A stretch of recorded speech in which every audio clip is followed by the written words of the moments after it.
안녕하십니까. 취업금방 대표 박영호입니다. 이번 시간은 GS 리테일 편의점 업계 스타 GS 리테일의 채용에 대해서 한번 분석을 해보고자 영상을 찍게 되었습니다. 이제 GS 리테일의 영업관리직 OFC 직무에 대한 채용이 이루어질 예정인데요. 이제 어떤 식으로 산업을 바라봐야 되는지, 그리고 기업과 관련된 특별한 이슈들은 없는지, 그리고 자소서 항목에 대해서 어떻게 분석하고 작성해야 하는지 이런 개괄적인 설명을 한 번에 드려보도록 하겠습니다. 일단은 제가 첫 번째로 설명드리고 싶은 부분은요, 편의점 업계 전반적인 산업 이슈랑 지금 전망들, 추이들을 한번 말씀을 드려보고 싶은데요. 일단 2025년에 출점 여력이 둔화될 것인가, 이런 부분에 대한 서술을 해놓은 부분들이 있습니다. 아무래도 출점 규제 제한법이라는 이슈도 존재를 하고, 국내 편의점의 포화 이슈가 하루 이틀 일이 아니다 보니까 앞으로 이런 신규 출점이 좀 제한되지 않을까라는 전망들이 나오고 있는 상황인데요. 지금 적어놓은 내용들이 좀 길다 보니까 이런 내용들은 상세하게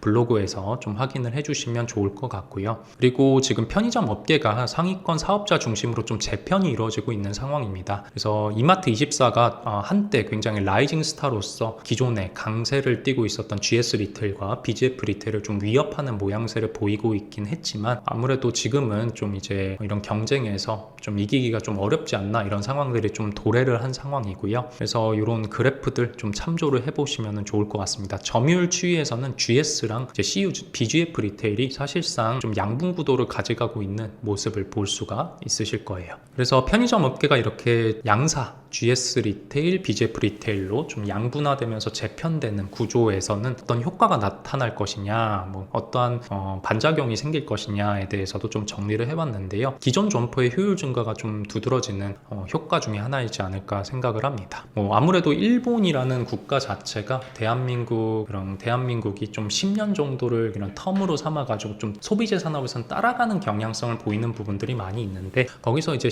지난 15년도에 일본 편의점 업계 통계를 보게 되면은 기존 성장률이 이제 12년도부터 둔화되고 13년도, 15년도 사이엔 역성장하는 모습을 보였습니다. 상위권 중심으로 이제 재편이 되고 16년도부터는 다시 성장 추세로 전환하는 모습을 보였는데요. 우리나라도 이런 것들을 좀 쫓아가지 않을까라는 그런 예측이 좀 지배적인 상황입니다. 그리고 대점주 협상력이 좀 증가할 수가 있는데요. 여기 도표에서 보시면 GS25랑 CU가 아무래도 이런 굉장히 다양한 형태의 지원금을 점주들한테 해주고 있었는데, 세븐일레븐이나 이마트 쪽이 이제 약화가 되게 되면서 이쪽에서 이런 지원금이 많이 안 나오게 된다라고 했을 때는 GS나 CU 입장에서도 이런 지원금을 좀 축소할 여력들이 많이 생기고 그런 협상력이 강화되지 않을까라는 것이 예상되는 상황입니다. 그래서 이런 자세한 내용들은 조금 이런 블로그 내용들 참고해 보시면 좋을 것 같고요.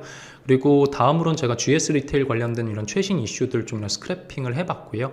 헬티 플레저 관련된 트렌드들, AI를 도입했던 사례들, 그리고 O4 전략, 온라인 for 오프라인이라는 전략을 실시한 것들, 외국인 관광객 대상 서비스를 확대하거나 로코노미 이런 것들을 확대한 것들, 이런 여러 가지 것들을 좀 스크래핑을 해놨으니까요. 한번 참고를 해보시기 위해서 블로그를 방문해 주시면 좋을 것 같습니다. 네, 그리고 이제 다음으로는 이런 거 제가 항목들을 좀 정리해 놨어요. 그리고 항목들에 대해서 어떤 식으로 접근을 하면 되는지 이런 것들을 좀 정리를 해 놓아 봤는데요.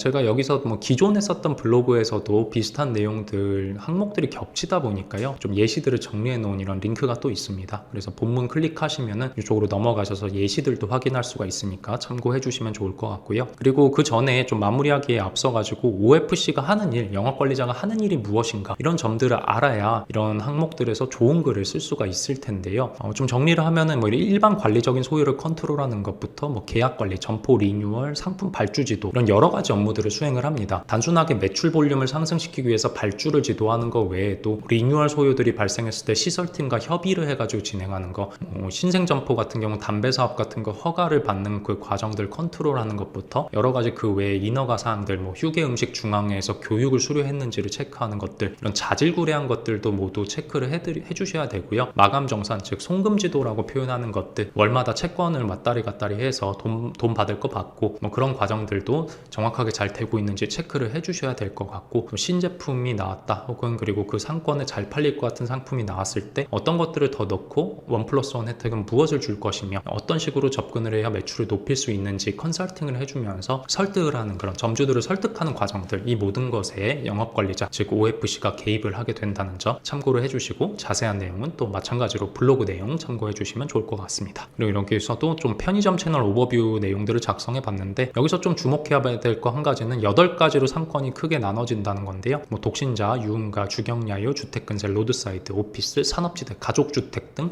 이런 8가지 특수 상권들이 존재하고요.